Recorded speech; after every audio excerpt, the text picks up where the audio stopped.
And this is pretty strong and positive, it seems.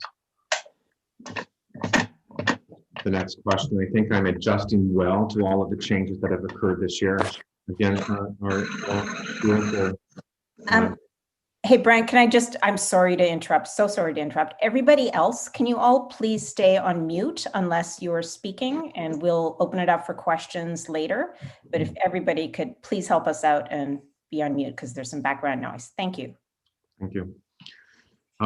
So looks like they're resilient and working positively in terms of adjusting to this school year. I feel lonely even when people are around. One being all the time with a small number of 3.7%. And as you see, most students are in the 4 range, 4 to 5 in terms of feeling. So they don't feel too lonely is what I'm reading from that. I feel sad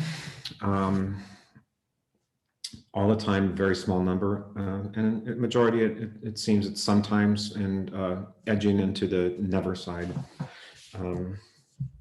Be interesting if we all took that up, our survey ourselves, that question. I feel worried and on edge. You see a little bit more moving towards the left side of our graph to all the time, but not that significant. Again, it's again kind of matching what we've seen. It's pretty strong in the middle in the sometimes world. I feel sleepy, and you can see an adjustment there. And I know I feel sleepy these days because there's a lot of on-screen time, and that's something that we're continuing to have conversations about, to look at different ways so that we're not having our students on screen, not only for their school, but also for their homework afterwards. So that's something that we need to continue to look at. And I go into grade level, but I think that might take a little bit too much time. These are just overall perception data, and in communication coming up, I can give you more grade level data in a upcoming community update, if that's okay, instead of going through all the grade level. Is that okay, Sharon? Yeah, that's great. So Brent, one of the questions that came through in chat was, do we have comps for this pre-COVID or from a previous year, or anything that we could compare this information with? That's a good question. I don't know that answer, but I can definitely talk to our wellness team that did this survey, and I can find out what that answer would be. Okay. Okay. Does anybody have any questions around the results here that they'd like to take a couple of minutes with?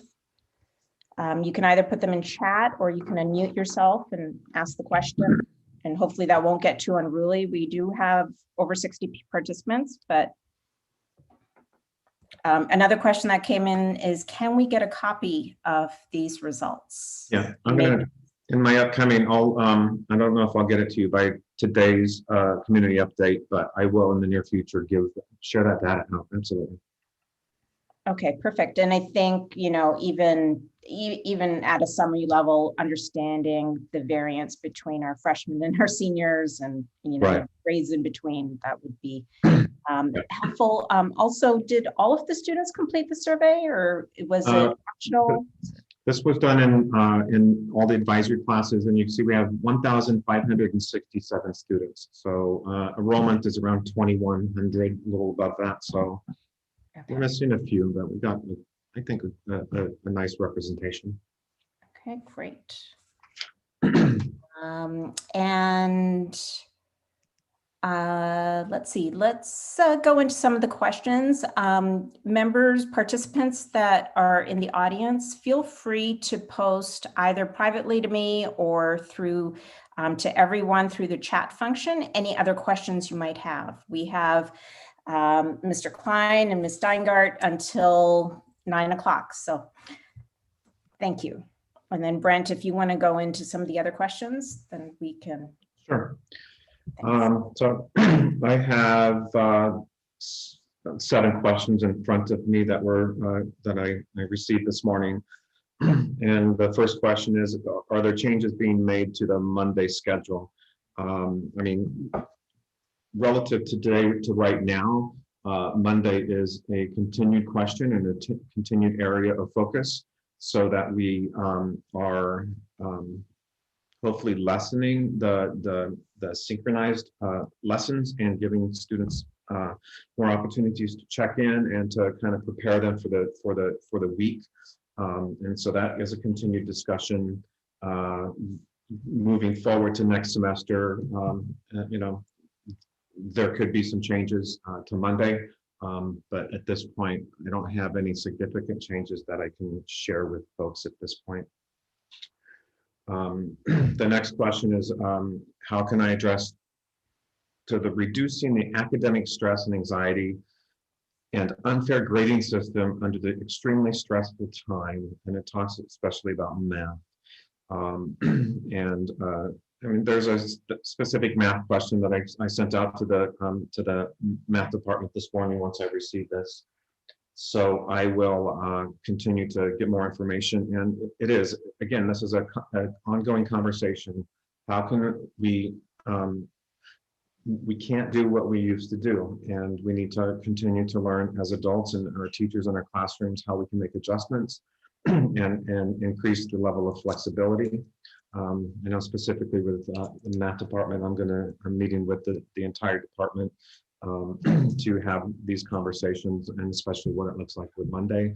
And with all departments, we continue to have this conversation of, you know, less is more, quite frankly, and we can still, through lessening the amount of assignments, still maintain our rigor and maintain the course outcomes, but with trying to reduce the workload is an absolute focus of ours continually. And so that's just it's kind of ongoing work in progress. The next question is about, there's so much confusion on what the hybrid means for Paly 10th graders. It's hard to know what to say on the survey. Rumors are, lots of rumors out there, and talks about, one rumor is, will students be kicked out of all their honors and electives for watered down, can graduate but not get into a good college new way, is the question. Well, again, you know, I was talking about rigor, and hopefully you're still seeing that same level of expectations that's occurring in all of our classes. We are, in terms of the hybrid, the confusion, well, I wouldn't doubt that there's confusion, because the hybrid model is still something that we're having conversations on, and how to best make that work. I know with Michelle Steingart, the assistant principal that's in charge of the master schedule, her and I are, we meet every day for, and we'll be doing that until we get this thing figured out. And it's hard to do because we don't have the exact commitment data, and we'll get that we won't get that until November 11th. But what I continue to look at is, I mean, the most recent survey that was sent out yesterday, and just trying to gauge the percentage of students, parents that are wanting to go either hybrid or the distance learning. That's the gauge that I'm looking at to base our model upon. I will tell you an idea that I mean that we're looking at, especially for the hybrid piece, is to maintain the same connection between the parents, the students and the teachers. We're going to try our best to ensure that you know, we maintain that same cohort of kids that have already had that same teacher in the hybrid model. Further consideration of the hybrid is, how can we increase the level of safety in our school while kids are here? And we're looking at possibility of having as many hybrid classes as we can in the morning before lunchtime, and then looking at introducing distance learning for a majority of students for the class periods after lunch, so that we can clear the campus out and don't have to worry about the traffic between here and the town and country. And there's several courses that I believe that we can maintain at a distance learning framework, and and we're going to see if we can continue to maintain that. And there'll probably still be some classes on campus after lunch, but that will be more focused, more intervention, maybe academic support classes, PAUSD plus. So these are all just ideas right now that we're circulating around, but we're continuing to see a growth of folks that are looking into the hybrid or even the combination of hybrid and distance. And it's pretty consistent to about the 64% that was at the last survey for that those So particular. Brent, just there's some questions coming in that I think since you're on that topic, it might make sense just to jump to, and then we can Absolutely. connect other things. So it seems that students risk a change in teacher, whether they choose hybrid or distance for next semester. If teacher consistency is most important to them, how can they choose that? It's not going to, how can they choose that? What does that mean? I'm not sure. I think the question is, how can they follow their teacher? Will they be, there's another question about it. Will we be notified of possible changes of teachers due to hybrid? And will we be able to choose to follow the teacher, depending on what model or what thing might happen?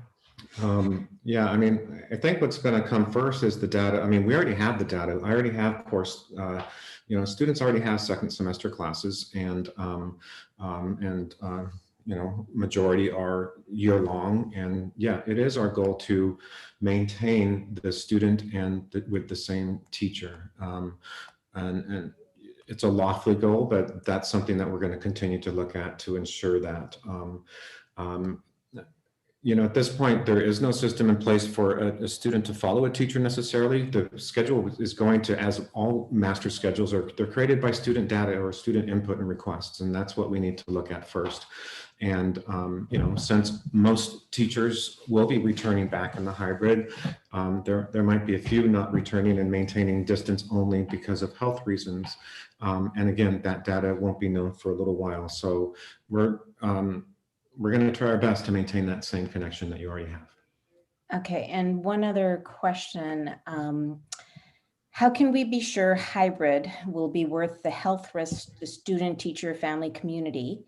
Will teachers make sure in-class time is interactive, lectures with questions, discussions, labs, working with other students, etc., and not just the way they will sit alone and kind of be tested or? Yeah, and that's the whole point in the hybrid, so that you are developing those connections. You are able as a teacher to work one-on-one with individual students or groups of students. I spoke to a assistant principal of a school in Massachusetts yesterday. They've been in the hybrid model for the last 6 weeks. They haven't had, there has not been any COVID outbreak or anything. Nobody has received it. And what has happened is that kids have been extremely thoughtful in maintaining the expectations of trafficking and social distancing and self-monitoring and reporting. What it is that we need to ensure is that it's really about maintaining space from adults and things and ensuring that we're all following the safety protocol. And I think we should be okay.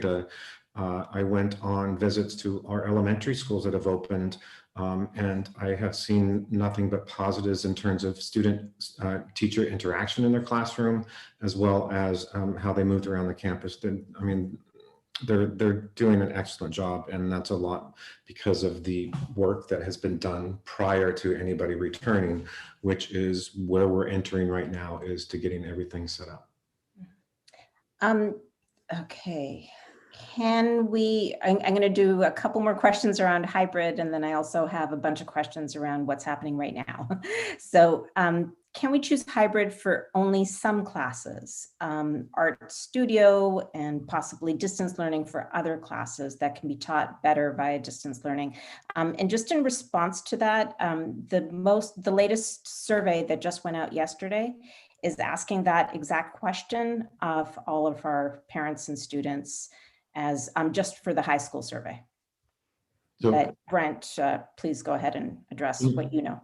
Ask me the question again, please, Tara. So will students basically have a choice to choose hybrid or distance for specific courses? So some might choose hybrid, for example, for art, things that are very hands-on, and maybe choose distance for something that where they value the 2 instruction slots per week. Yeah, I honestly don't know how to answer that because we haven't gone to that particular spot yet. I would say everything's on the table right now in terms of matching the need not only of our students, most importantly, but also the instructional staff and where they feel most comfortable having their class. So I'm going to have to get back to you on that particular question and what that protocol will mean. Okay. Okay, so I'm gonna go back to some of the other questions about this semester. There have been a few questions about bringing in small group cohorts back to campus now, or between now and the end of the year. And also in relation to that same question, we have many fall semester, like semester only courses that, is there any opportunity to bring them back at least for one face-to-face? I haven't heard of that possibility for bringing classes back yet, and because it's not going to happen supposedly until January for second semester. But we are growing in terms of the ability to have clubs or small groups of, whether it's robotics or, dance team. I mean, it is possible to do that now. And a lot of that's going to be determined today, right now, on, what the advisor or the teacher of that club or activity is comfortable doing. Okay. There's some questions about attendance. So when do teachers take attendance? It might help students if teachers do it after 5 minutes so students can successfully connect to Zoom and not collect tardies just for a couple of minutes of trying to sign in. Yeah, I know that the teachers have the first 20 minutes of class to take attendance, and I know there's more and more that are being more flexible. And I would say if there is a specific concern with a teacher, that a parent should address that concern directly with the teacher about when, where they're taking their attendance. And if you're not getting the response you needed, I would ask that you reach out to me. Okay. I think just going back to some of the prior submitted questions too, if your child is doing poorly with distance learning, can you opt for credit, no credit? You can opt for pass, no pass, but then that would affect your A to G standing, and I know that colleges a lot of the times consider a pass as a D, so I would be thoughtful on that transition. Okay. Let's see.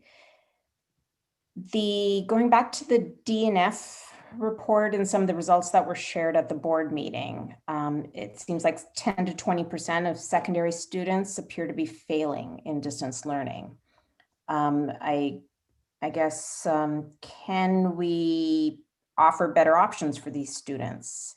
How about a 5-year path to graduation, or being less hostile to students enrolling in outside accredited classes, or temporarily shifting graduation requirements to match state requirements, etc.? I think you read the question. So. Yeah, actually the number of D's and F's is actually lower this quarter compared to last quarter, same year. I mean, last year's first quarter. But the difference is that there's the number of students.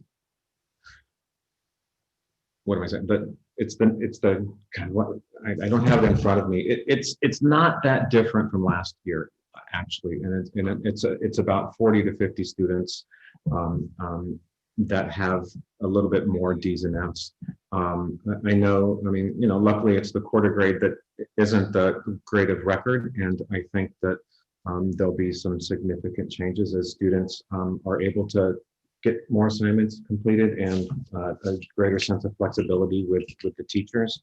I can't really do anything about changing graduation requirements. That's a district thing, but we're here to help if students are struggling and in terms of whether it's, a lot of it has just been the technical piece and the connectivity piece. And, we continue to offer the plus program here if there's students that actually need a little bit more motivation in a group with other students and adults in the room. So, yeah, we have to, I think that waiting and seeing what our grades look like if the semester will be a stronger comparison that we can look at.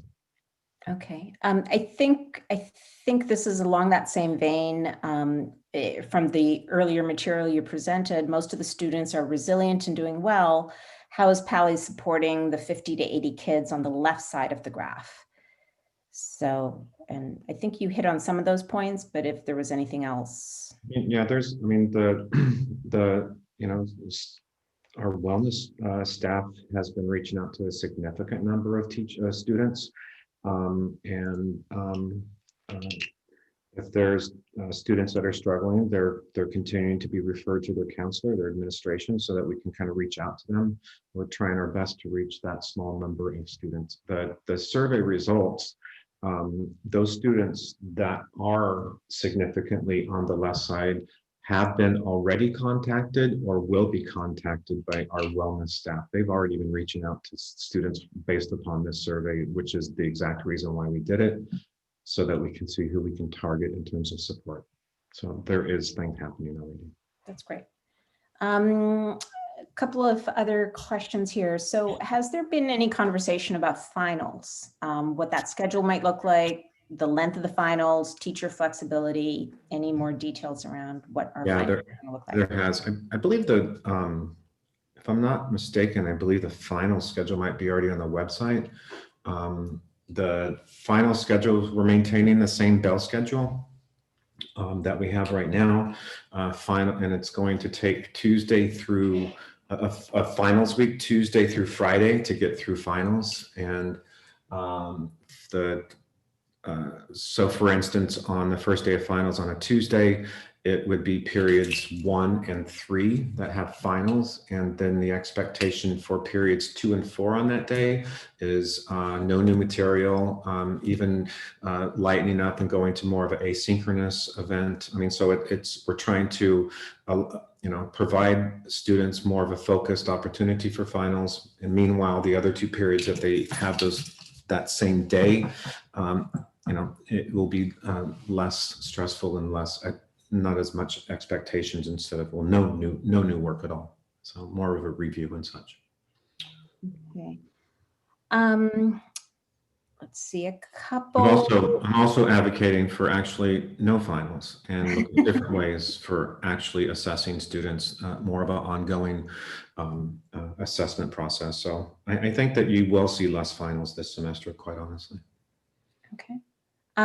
Just more of a feedback point again about math. Math teachers do not give scores of quiz and tests till the end of quarter, basically 2 days before fall midterms. So basically students go into midterms without knowing what went wrong to make corrections. It adds a lot of stress for students. I'm not sure what grade level or which math class that's specific to, but I just wanted to share that feedback. Some further questions about planning for January. Actually, one quick question about staff COVID testing. What is happening right now for Paly staff, and what's the policy there?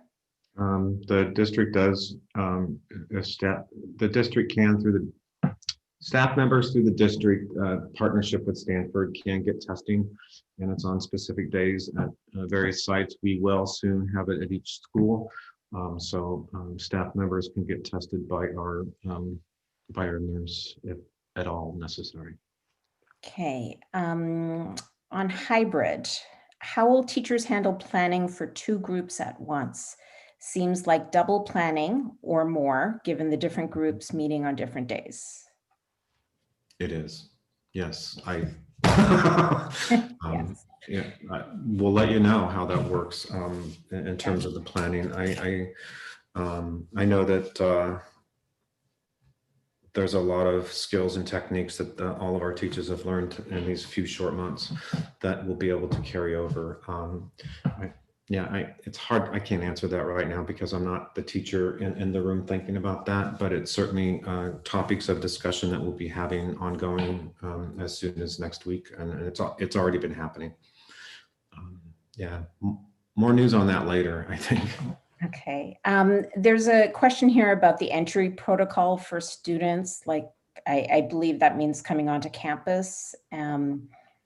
I personally think that is stuff that is being worked out, but I don't know if Mr. Klein, you have. Yeah, our task is to, the district is working on protocols to send out a required questionnaire that all parents will have to fill out for their students before allowing them onto campus. And we'll cross-reference that as we check kids in onto campus. Significant change would be we need to lessen the number of entrances here. And, those are just things that we're working at and looking into, so. Okay. And we're getting very close to time, and I want to be respectful, but is there a group of teachers looking at the live streaming options and presenting that information to the rest of the staff? How are teachers involved in that process? I don't know if there's, I do have the OWL, the 3D camera being you practiced with some science teachers right now. They're checking it out. Live streaming can come in many different forms. And who knows what it looks like when we get into, the model in January, if it's significantly hybrid. Who's to say that a teacher can't connect the kids at home with the kids in school? Quite honestly, I observed, I actually went into a classroom in the high school in Massachusetts that I was talking about and doing into a live stream. It wasn't super powerful equipment. It was the teacher's laptop that was the camera. And there, you could see the kids that were home up on a screen. And so that was a way of connecting. So I think that we're going to see connections in a lot of different ways as we move forward into next semester. So. Okay. Okay, many families have de-enrolled from Paly and POSD. Have you surveyed or gathered feedback from families that disenrolled? If yes, is there an underlying issue that can be addressed out of it? I have not surveyed any of them. And then I think we need some clarification for our audience about finals, because we're having finals. Teachers are doing I guess what I meant, finals will look different, I think, for most. Some will probably still remain traditional, but I'm just, as the principal, I'm advocating for looking at different ways to assess students, and it could be through a project, it could be through ongoing assessments, but there'll be final projects, there'll be things that will be expected of students, but I'm just going to tell you, you'll probably see less actual final tests like we have in the past. Yeah, and Mr. Klein, you said our enrollment this year was 2,100. I think actually our enrollment has been phenomenally strong through this COVID pandemic. And I think it's not unusual to see where we're at right now. It's if I were, we're not that far off actually the projection. It's around 40 students. So I don't think it's that significant. Yeah. Thank you so much. I want to be really respectful to everybody's time. We're a couple of minutes over. We will do this again next Friday and the Friday after that. Probably not the Friday right before Thanksgiving break, but I encourage you to submit your questions in the link that was sent out. And I'll leave this stream open as well. If you want to chat with me or put things in chat, we'll take note of it and try and get the answers communicated to our community. Mr. Klein, if you had anything.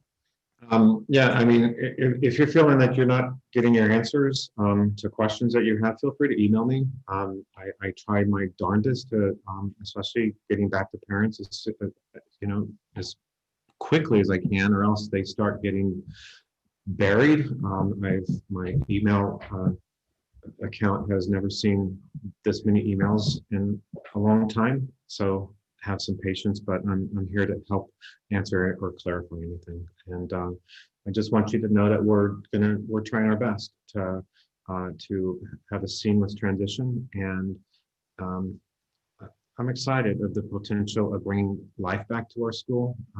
I've never seen it, so I don't want it to. Um, I want to see what Paly really is about, and I want to do it in a safe way.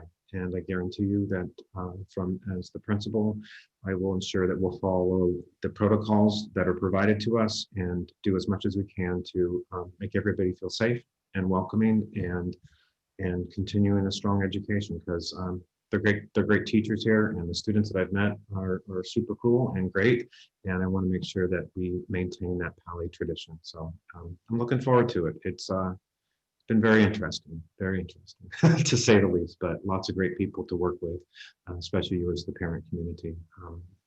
I appreciate your welcome. Thank you so